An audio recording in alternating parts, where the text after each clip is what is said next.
May 28, 1940, Reich Air Ministry, Berlin. Hermann Göring let the paper fall to his desk like it offended him.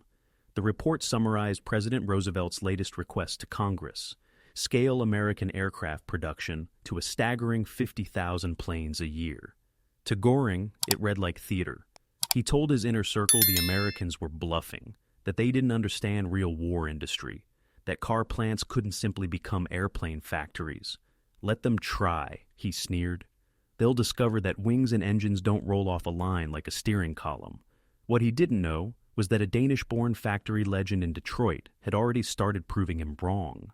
William Knudsen, formerly the powerful General Motors president, had walked away from a $300,000 salary and accepted a $1 a year job from Roosevelt to take charge of production. He didn't bring speeches. He brought blueprints, floor plans, tool lists, and a way of thinking that would change the tempo of the war. In just 4 years, the United States wouldn't only meet the impossible figure that Berlin ridiculed, it would nearly double it, close to 100,000 planes a year, while arming forces on 2 oceans at the same time.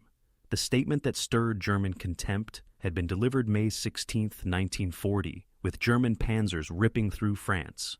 Roosevelt stood before Congress and said, calm and direct, "I should like to see this nation geared up to the ability to turn out at least 50,000 planes a year." Even friendly voices doubted it. In 1939, American factories had produced just 3,611 military aircraft. The Army Air Corps had roughly 1,700 combat-worthy planes, plenty outclassed by modern standards. Roosevelt was calling for a 14-fold leap. So, who could make that jump? When Bernard Baruch was asked, he gave the same answer 3 times. First, Bill Knudsen. Second, Bill Knudsen. Third, Bill Knudsen. Knudsen didn't argue theory. He picked up the phone and started moving metal. Detroit would show the world what mass production really meant when the problem wasn't cars, but the survival of democracies. By December 1941, the ramp-up was unmistakable. 2,000 military aircraft a month, 20 times the pace of just 2 years earlier. Ford announced a new bomber plant at Willow Run, Michigan, unlike anything attempted in aviation. Boeing expanded around Seattle. Douglas launched hiring waves so big, entire neighborhoods rearranged their lives around shifts. The arsenal of democracy stopped being a phrase and became an address you could find on a map. In Berlin, rejection of American potential was wrapped in prejudice and convenient blindness. General Friedrich von Boedicke, the German military attaché in Washington from 1933 to 1941, cabled home with an unromantic warning American production, he wrote in December 1940, would reach unimaginable heights. His own side read that and shrugged. When Boedicke met Hitler in 1939 to discuss the capacity of the United States, the conversation veered into ideology instead of economics. Hitler ranted about a degenerate population, not assembly lines, not ore, not energy. That blindness metastasized. Luftwaffe analysts dismissed reports about women working in aircraft plants as proof America was scraping the barrel. When intelligence reported factories running 3 shifts, many German officers labeled it exaggeration. Their worldview couldn't process a free society mobilizing faster than a dictatorship. Then came Willow Run, the ultimate American answer to mockery. Construction began April 18, 1941, on open fields, under a single roof spread 3.5 million square feet, and one assembly line ran for a mile. Charles Sorensen, Ford's production chief, didn't blink when he promised to turn out 1 B-24 Liberator per hour, at a time when a bomber a day elsewhere was considered a triumph. The early reality? Humbling.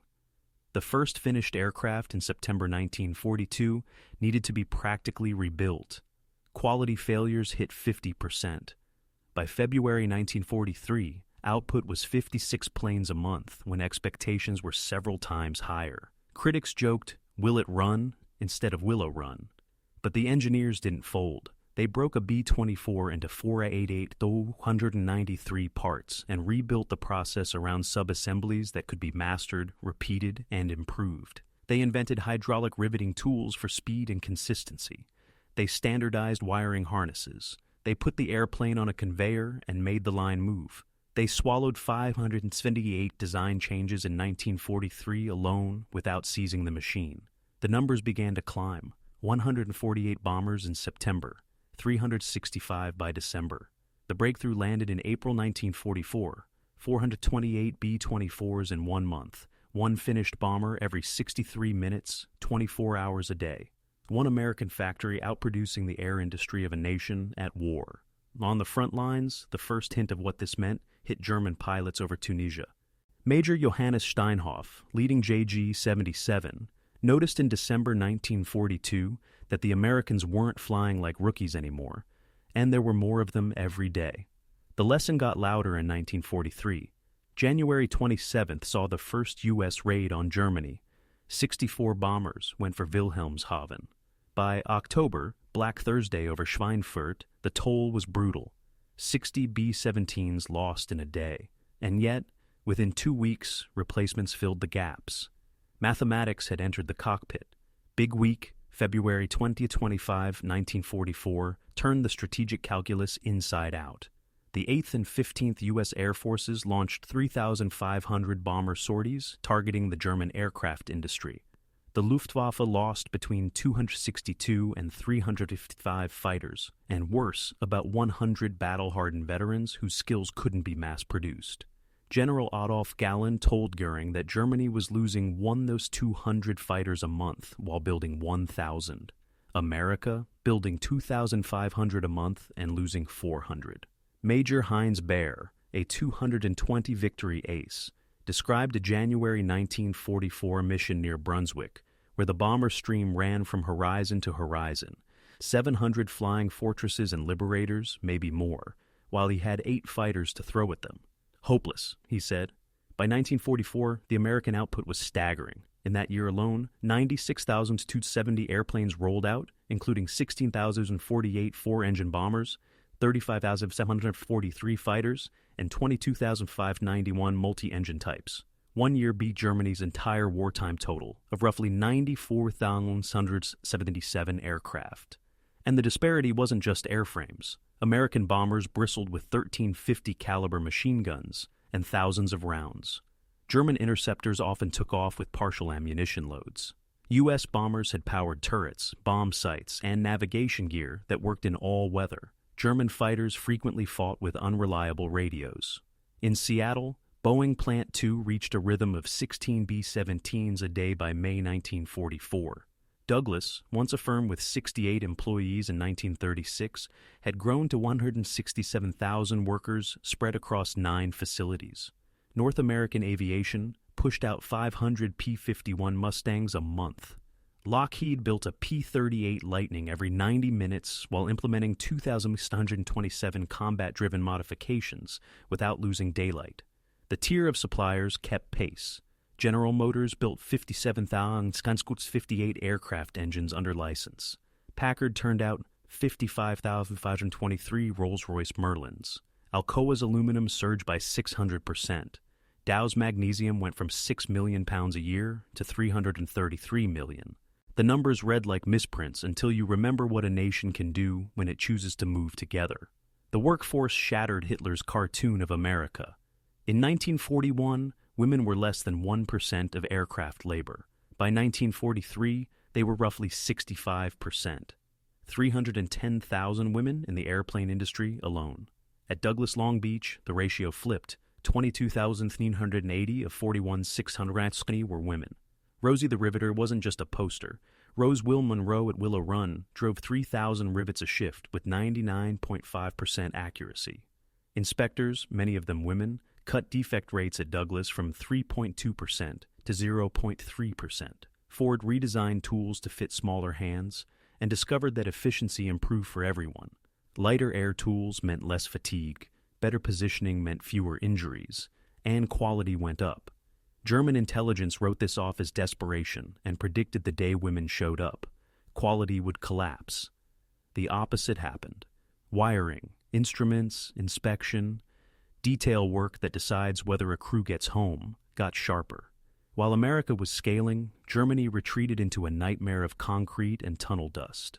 Göring approved the Jaeger program in February 1944, scattering production into 729 underground sites, many operated with slave labor. The middle complex used around 60,000 prisoners. 20,000 died. The facilities made more defects than airplanes. Sabotage became its own kind of resistance. Transport between dispersed sites ate schedules alive.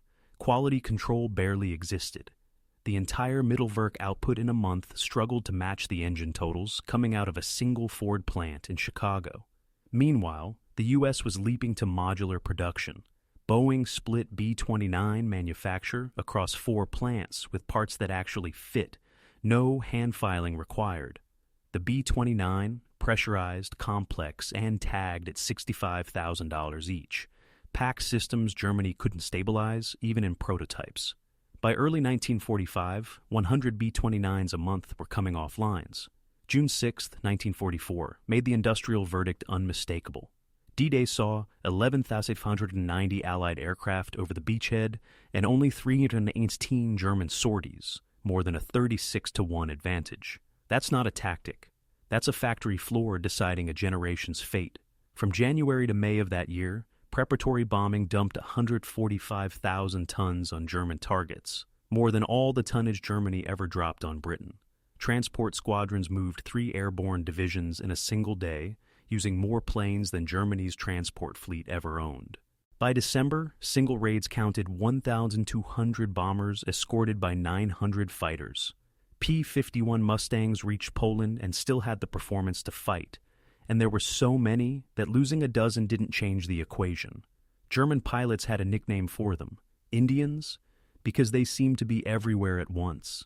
Even in the Nazi high command, the tone shifted from bravado to resignation. In December 1944, Goebbels wrote in his diary that Göring's promises about air superiority now felt criminal. Field marshals admitted the obvious. When the Americans landed, they would come with such a flood of material that no prepared position could hold. In January 1945, Hitler himself finally conceded that Boetischer's early reports had been right. Their industrial potential was decisive, he told his circle. While we built hundreds, they built tens of thousands. Albert Speer later testified that American bombing cut German output by 35% for tanks, 31% for aircraft, and 42% for trucks. The pattern of attack wasn't random, it was systematic, and it broke the armory of the Reich. German technology wasn't imaginary. The Me-262 jet fighter, operational in mid-1944, was truly ahead of its time, almost 100 mph faster than anything the Allies were flying. Hitler and Göring convinced themselves that a wonder weapon could offset a mountain of American airplanes. But only 1,430 Me-262s were built, with never more than 200 operational at once. The engines needed an overhaul every 10 hours. Critical materials were so scarce that substitutions burned out components. The U.S. had started jet work back in 1942. Bell's P-59 wasn't competitive, but Lockheed's P-80 Shooting Star was, and it entered production before the war ended. America could chase multiple technologies in parallel because it could afford to. Germany could not. Elegance without scale is a museum piece in total war. In May 8, 1945, Göring's arrest by the U.S. 36th Infantry Division put him face to face with reality. At first, he boasted in the interrogation center at Augsburg that German technology had been superior, beaten only by numbers. Then he moved to Camp Asch-Kann in Luxembourg, the holding pen for top Nazi leaders, and the interviews cut deeper. In July 1945, Major Kenneth Heckler sat with him and wrote down Göring's shifting tone. Göring admitted he'd known American potential was large, but the actual execution had stunned him. Willow Run alone, he said, built more aircraft than their entire bomber force had at peak. He couldn't compute it. What truly shocked him was the logistics, supplying 2 oceanic wars without starving the home machine. We couldn't supply forces 500 miles from Germany, he told Heckler. You supplied armies 5,000 miles from America. At Nuremberg, the prosecutors didn't argue philosophy. They rolled in charts. They showed that by 1944, the U.S. made more planes in a month than Germany did in a year. They projected film of Willow Run while reading a list of German cities bombed by airplanes from that single facility. On March 14, 1946, Göring testified that he had believed America had unusual economic and technical strength, especially in air power, but he had never imagined a 100-fold increase in 4 years. It seemed physically impossible. Prison psychologist G.M. Gilbert noted that Göring became obsessed with the factory math. He kept scribbling ratios, one American plant against the whole German Air Force, and he circled Willow Run as that damn factory that broke our backs. When he saw the engine numbers, 8,615 for America, 241,675 for Germany, he stopped arguing. The scale of the transformation still knocks the breath out of you. From 3,611 military aircraft in 1940 to 295,959 by war's end. 97,810 bombers, 99,465 fighters, 98,684 of other types. Behind that inventory were 2 million Americans working in aviation at peak. Women and men, black and white, Hispanic and Native American, people with disabilities, teenagers, and retirees. A democracy had invited everyone in and, by doing so, produced more than a system based on coercion ever could. Those workers didn't arrive as airplane experts. They became them. In the process, they reinvented how things are built. Statistical quality control, refined to keep bombers flying, became standard across industry. Automation schemes proven at Willow Run migrated into everyday manufacturing. The engineers who built bomber lines would one day design the Saturn V. The women who riveted B-24s would raise children who walked on the moon. The money would have terrified a peacetime accountant. Aircraft cost $45 billion in 1940s dollars, roughly $800 billion today. The B-29 program alone eclipsed the Manhattan Project. Instead of flattening the economy, it supercharged it. The Depression's stubborn unemployment vanished. Personal incomes doubled between 1940 and 1945. Workers funded the surge themselves through war bonds. Willow Run's crew alone bought $45 million, financing the very factory that signed their paychecks. By contrast, Germany devoted about 40% of its industrial capacity to aircraft by 1944 and still couldn't hit half of America's output. Slave labor sabotaged as it suffered, quality cratered, productivity per worker fell after 1943, while American productivity climbed 300%. When the guns cooled, the industrial skeleton didn't disappear. It became the backbone of an era. Aluminum plants that fed bombers poured metal for the suburbs. Chemical facilities that made aviation fuel turned to plastics that would reshape consumer life. Machine tool companies spun off capacity to rebuild the world. Coordination scaled up too. The War Production Board harmonized 184,000 firms into one organism. IBM punch cards followed millions of parts across thousands of suppliers. MIT's radiation laboratory employed 4,000 scientists whose navigation breakthroughs gave bombers true all-weather reach. Adaptation happened at a speed that hierarchy couldn't match.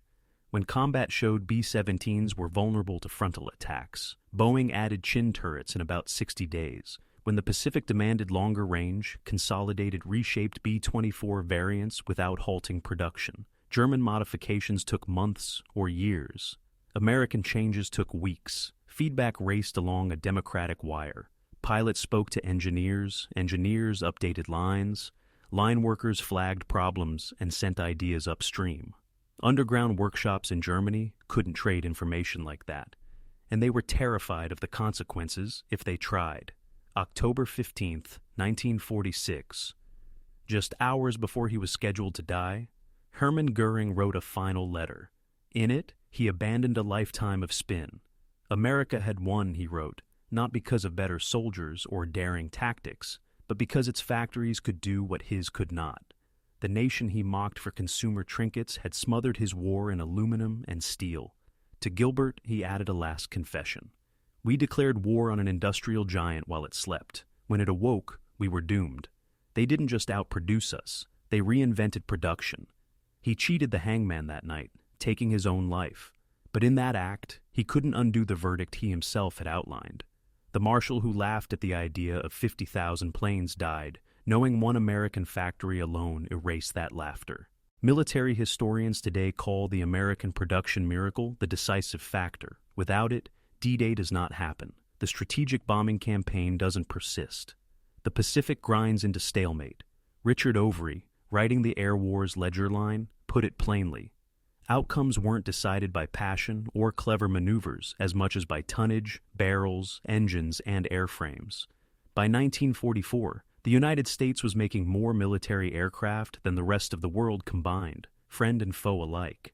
That's not dominance, that's an order of magnitude gulf.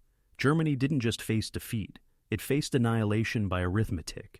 Yet those figures tell a bigger story than victory. They testify to the advantage of a free society when it gets serious, the strength of voluntary cooperation over forced obedience, of diversity over dogma, of open information over fear. The people who remade America's factories were not slaves or conscripts. They were citizens who decided that what they built mattered. Göring's mockery of American capacity reads now like the most expensive wrong bet in history. Underestimating a democracy cost Germany the war and cost Europe millions of lives. His failure to imagine what a free people could do with time, tools, and purpose sealed the Reich's fate before the first wave of mass-produced bombers crossed into German airspace. The curve from 3,000 to nearly 100,000 airplanes a year proved that, when the stakes are existential, free societies can do things that look impossible on paper. American workers didn't just meet Roosevelt's target, they doubled it. They didn't match Germany. They outpaced it 5-1 while fighting across the Pacific at the same time. If there's a lesson leaders should keep close today, it's this: never confuse quiet with weakness. Do not mistake prosperity for softness. The same machinery that makes refrigerators and cars can, when it must, become a machine for survival. In 1940, the United States looked unready. In 1944, it was an industrial colossus you could hear by listening to the sky. The arsenal of democracy showed that production lines can shape outcomes as surely as front lines, that a rivet gun can matter as much as a rifle, that logistics can decide the direction of history. From Göring's contempt in May 1940 to his death in October 1946, the arc is painfully clear. He mistook ideology for capability, swagger for strength, propaganda for planning. He ridiculed the possibility of 50,000 planes. America answered with nearly 100,000 a year and changed the century. The Reich Marshal left this world knowing that in 1944 alone, U.S. factories produced more planes than Germany built in the entire war. The totals are unambiguous. America, 295,959 military aircraft. Germany, 94 Kriegsabsteifelisse. But the truest victory wasn't only in counting them. It was in how they were made. Free workers outproduced slaves. Voluntary cooperation outran chains and threats. A nation of immigrants and varied backgrounds stood shoulder to shoulder and created an avalanche. At Willow Run, a B-24 rolled off the line every 63 minutes. Each one carried thousands of parts and a simple message. Liberty can build, and build faster than tyranny can break. Think of the people inside those walls. A woman who'd kept a home 6 months earlier, now tightening a turret mechanism to spec. A teenager who traded a graduation ceremony for a tool apron, torquing bolts on an engine mount. A man who crossed an ocean to escape poverty, now teaching a new hire how to thread a wire harness through an aluminum rib.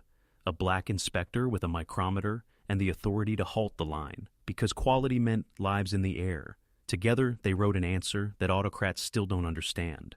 You can't browbeat excellence. You have to invite it. And so, the laughter from Berlin that May afternoon became the ghost sound behind every American production figure that followed. It echoes now as a warning. Not to brag, but to remember. The factory floor can be where history turns. The shift bell can ring like a church bell for a nation.